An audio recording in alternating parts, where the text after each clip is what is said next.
Assalamualaikum warahmatullahi wabarakatuh. Perkenalkan, nama saya Nanda Nurhasana, NPM 18380-065.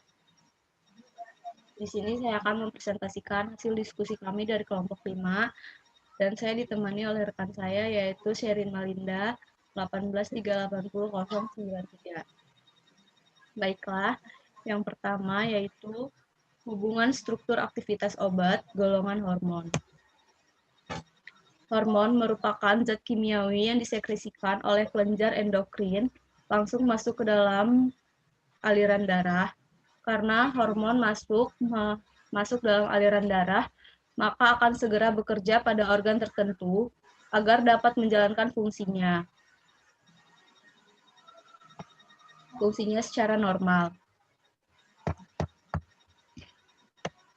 Kelenjar yang mensekresikan hormon tersebut disebut kelenjar endokrin yang berguna sebagai pengatur hormon-hormon yang dihasilkan oleh kelenjar lainnya.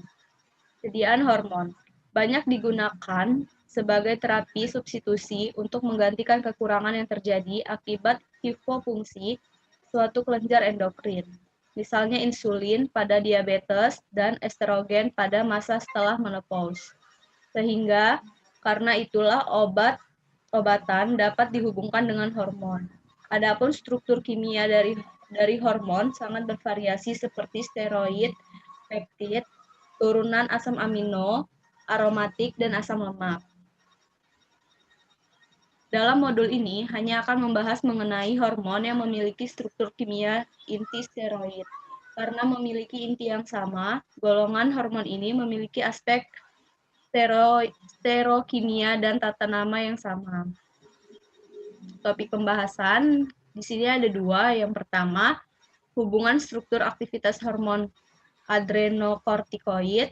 Yang kedua, struktur aktivitas hormon steroid kelamin.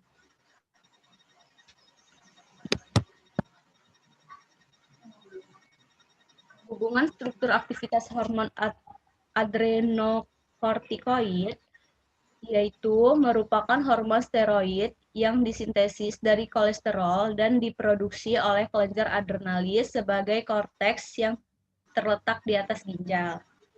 Hormon steroid esensial yang diproduksi oleh kelenjar adrenalin bagian korteks adalah aldosteron yang dapat menyebabkan retensi garam dan hidrokortison yang berefek pada sistem metabolisme. Yang pertama, aktivitas biologis mineral kortikoid dan glukokortikoid. Glukokortikoid memegang peranan penting dalam mengontrol metabolisme karbohidrat, protein, dan lipid. Sedangkan mineral kortikoid mempertahankan keseimbangan elektrolit dan mengatur volume darah. Aldosteron yang merupakan mineral kortikoid ya. Selain itu ada dua, deoksikortikosteron yang aktif sebagai mineral kortikoid yang didapat, yaitu meningkatkan reabsorpsi natrium di ginjal yang nantinya akan meningkatkan volume darah karena volume darah dan ekskresi air lewat urin berhubung langsung dengan konsentrasi plasma natrium. Meningkatkan ekskresi ion kalium secara simulan. Glukokortikoid memiliki banyak fungsi fisiologis dan farmakologis diantaranya yakni yang pertama, kontrol metabolisme karbohidrat, lipid, protein, dan purin. Yang kedua, mempengaruhi fungsi kardiovaskular, sistem saraf, dan otot rangka. Yang ketiga, meregulasi ekspresi genetik hormon secara pertumbuhan. Yang keempat, memiliki efek antiinflamasi dan imunosupresif.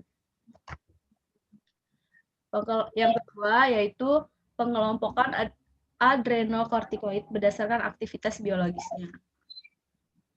Hormon adrenokortikoid umumnya dapat menyebabkan retensi garam bila hormon tersebut dikelompokkan berdasarkan aktivitas retensi garam, maka dapat digolongkan dalam 3 kelompok, yakni yang pertama mineral kortikoid atau efek retensi garam tinggi, yang kedua glukokortikoid efek retensi garam sangat rendah, Yang ketiga, glukokortikoid dengan sedikit atau tanpa retensi garam.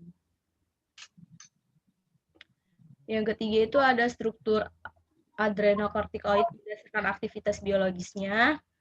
Bisa dilihat di sini gambarnya.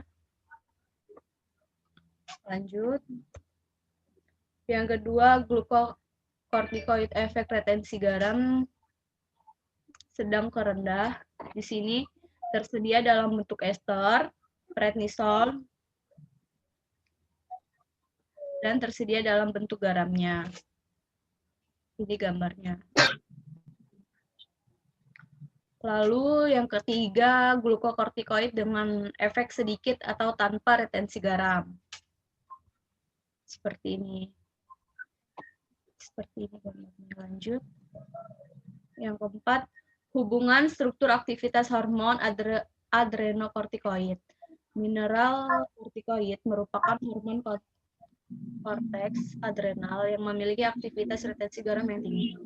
Glukokortikoid dengan efek retensi garam sedang hingga rendah dalam kortison, hidrokortison, prednisolon, dan prednison. Berbagai macam modifikasi telah dilakukan pada struktur dasar kortikoid sehingga menjadi obat dengan banyak kegunaan. Struktur molekul glukokortikosteroid ditampilkan pada gambar berikut. Gambarnya. Adapun struktur aktivitas dapat dijelaskan sebagai berikut.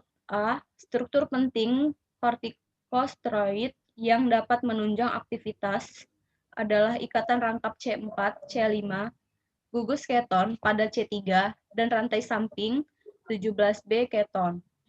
Yang B, cincin C dan D lebih penting dibandingkan dengan cincin A dan B pada interaksi dengan reseptor.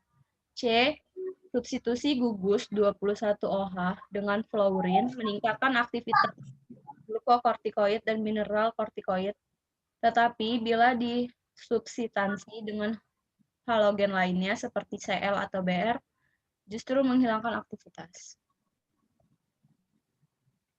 D, adanya substituen 1, 2A, CH3, 9A, Cl meningkatkan aktivitas biologis.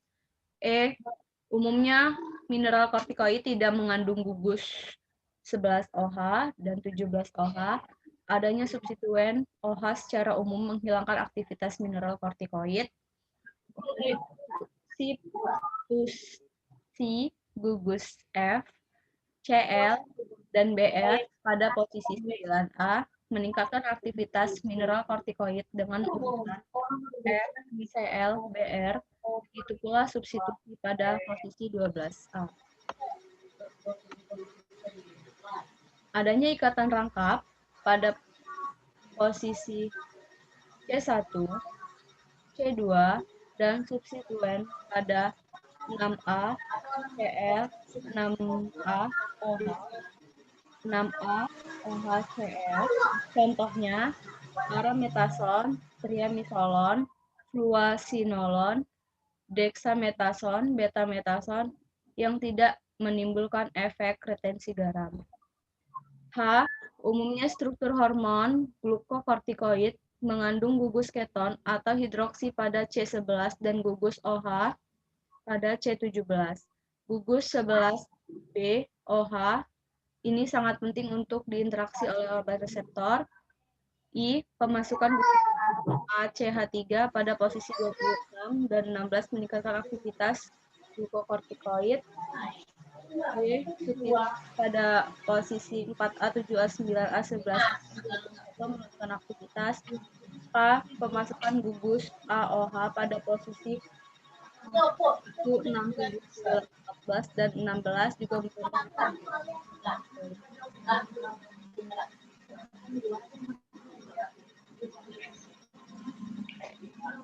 kegunaan hormon adrenokortikoid. Hormon steroid artikoid digunakan untuk terapi utama karena efek glukokortikoidnya yang meliputi imunosupresan, antiinflamasi, dan anti-alergi.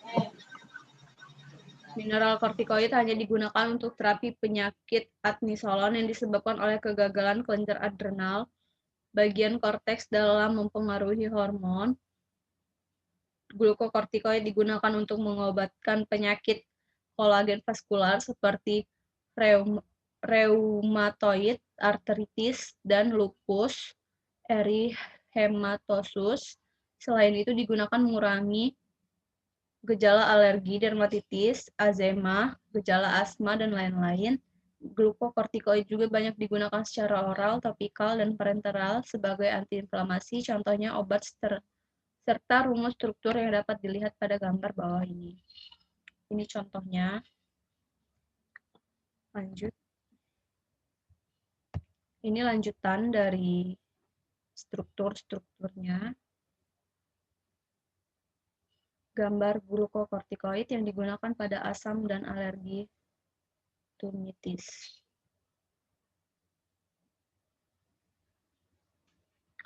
Hubungan struktur aktivitas.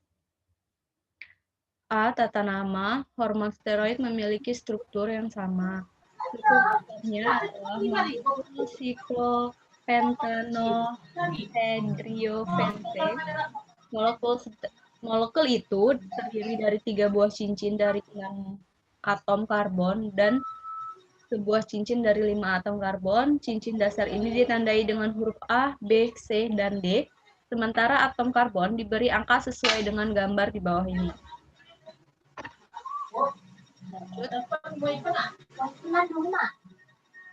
Baiklah, saya akan melanjutkan materi dari pemateri ke-1, yaitu 1. Hormon androgen, yaitu hormon androgen seperti testosteron dan dihidrotestosteron yang dihasilkan oleh testis dan dalam jumlah yang lebih kecil oleh korteks adrenalis dan ovarium. Penggunaan utama hormon androgen adalah untuk pengobatan keadaan ketidakcukupan hormon pada laki-laki, yaitu contoh impotensi, osteoporosis, dan tumor payudara.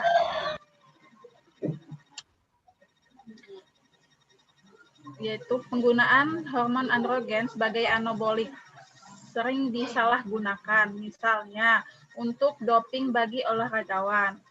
Efek samping yang ditimbulkan oleh hormon androgen antara lain kelaki-lakian, tumbuh rambut sekunder, mual, berjerawat, hiperkalsemia, gangguan fungsi hati, sembab, dan gangguan siklus menstruasi pada wanita.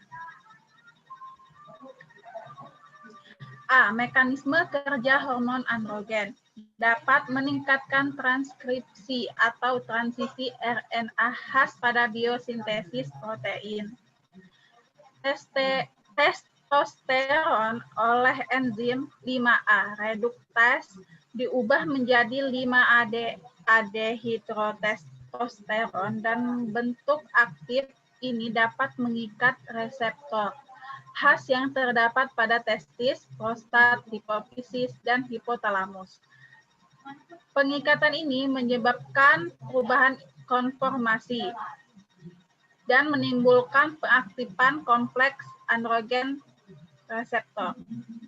Pengaktifan ini merangsang sintesis mRNA khas dan mRNA yang terbentuk meninggalkan inti dan mulai mengatur sintesis protein serta merangsang pertumbuhan sel.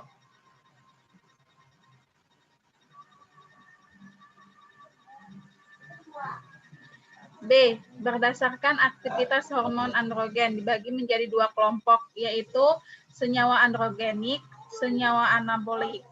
Contoh senyawa androgenik yaitu metiltestosteron, testosteron, anantat, fluoksimesteron, mesteron, dan metadostenon.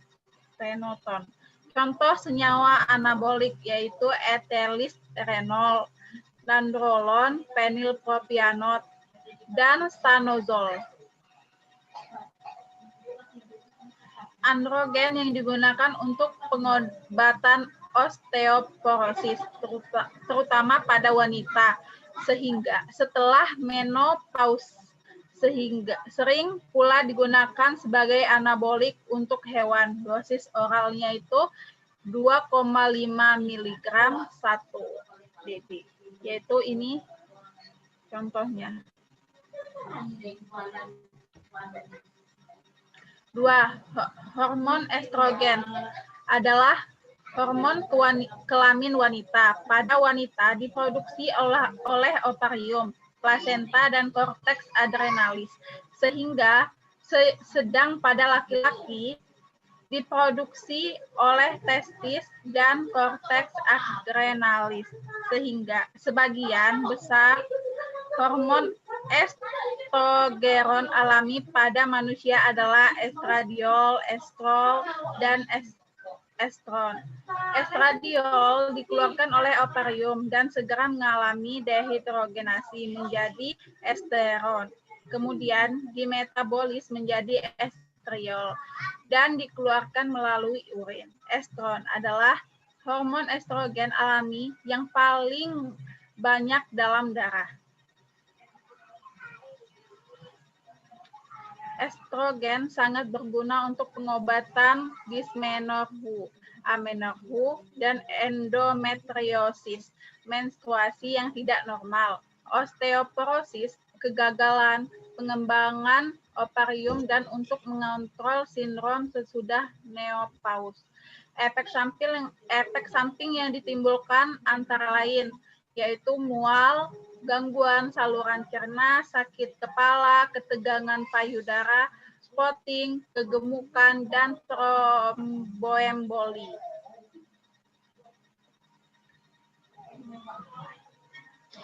A. Mekanisme kerja hormon estrogen. Pengikatan estrogen dengan reseptor khas dalam sitoplasma atau protein di luar inti menyebabkan perubahan untuk konformasi protein sehingga memudahkan penetrasi kompleks estrogen reseptor ke dalam inti sel. Kompleks kemudian mengikat sisi aseptor di kromosom, memicu sintesis mRNA dan protein sehingga meningkatkan pertumbuhan serta perkembangan jaringan saluran reproduksi. Berdasarkan sumber estrogen dibagi menjadi beberapa kelompok, yaitu estrogen steroid, senyawa yang dapat menimbulkan estrogenik dan mengandung inti steroid. Nah, di sini ada contoh estrogen alami, yaitu estradiol, estriol, dan estron. Di sini bisa dilihat estrogen sterifikasi, contoh estriol benzoat, estradiol dipropionat, estradiol palerat, estradiol sipionat, dan estradiol anantat. Estrogen terkonjugasi, contohnya yaitu senyawa estrogen konjugasi. Lalu turunan semisintetik yaitu contohnya asam doisinolat, etinilestradiol, menstranol, dan quinestrol. Contoh hormon estrogen steroid yaitu estrogen konjugasi alami, estradiol, etinilestradiol, dan mestranol.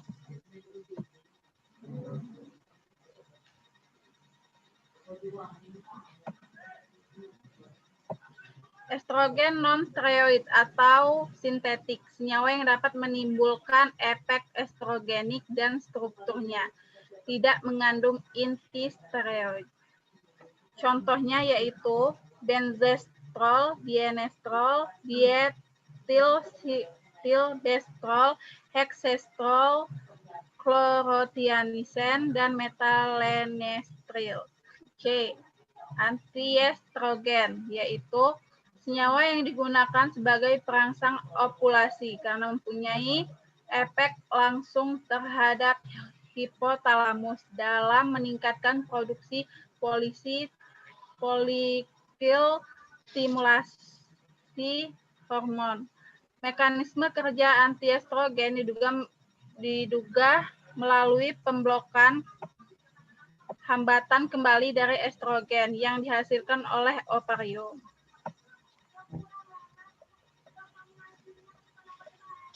Tiga, hormon progestin adalah hormon lelaki. Secara alamiah dikeluarkan terutama oleh korpus luteum dan plasenta. Bagian terbesar dari progestin alami adalah progesteron sebagai hasil biosintesis kolesterol. Progestin digunakan untuk pengobatan pada keadaan ketidakcukupan progesteron seperti amenorrhea, dysmenorrhea, ketidaknormalan perdarahan, uterus, dan endometriosis. Efek sampingnya yang ditimbulkan yaitu depresi, sakit kepala, kegemukan, gangguan siklus menstruasi, dan spotting amenorrhea. A. Mekanisme kerja progestin. Reseptor sitoplasma khas terdapat pada uterus. Efeknya, progestin biasanya berhubungan dengan hormon estrogen yang melibatkan beberapa proses fisiologi penting seperti perdarahan normal pada menstruasi, pelepasan ovum, menyiapkan endometrium uterus untuk menerima ovum, meningkatkan kontraksi uterus, memelihara kehamilan, dan menunjang perkembangan jaringan payudara. Efek pemblokan terhadap kontraksi miometrium uterus kemungkinan disebabkan oleh peningkatan potensi membran, penghambatan pengangkutan ion kalium pada membran sel atau penghambatan pernapasan mitokondria.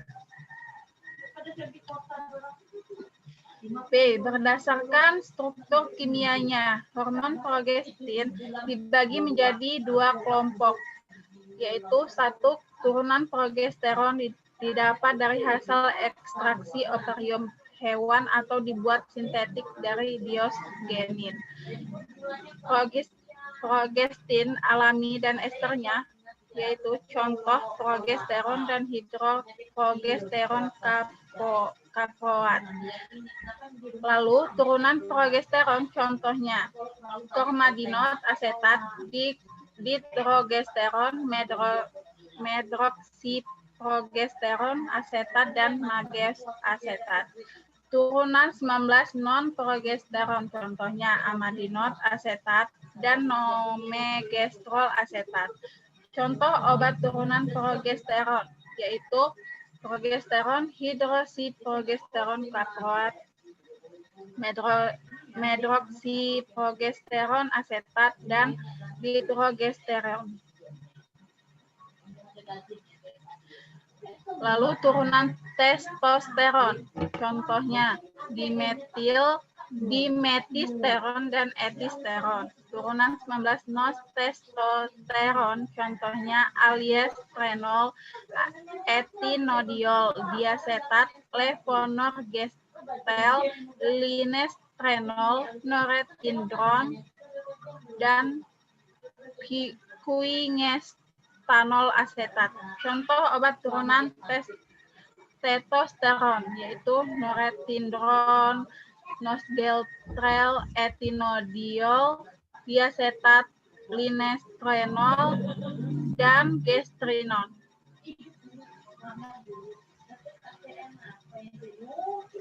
Baiklah, itu saja presentasi dari kelompok kami. Kami ucapkan terima kasih. Wassalamualaikum warahmatullahi wabarakatuh.